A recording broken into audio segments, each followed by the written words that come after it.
وتبارك الله الافتتاح زعما في المستوى. برافو عليهم، برافو على المغاربه، حنايا فخورين بهم. وطنجه حتى هي طنجه العاليه.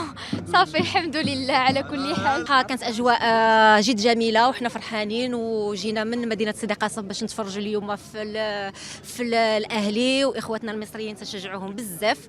وهارد لاك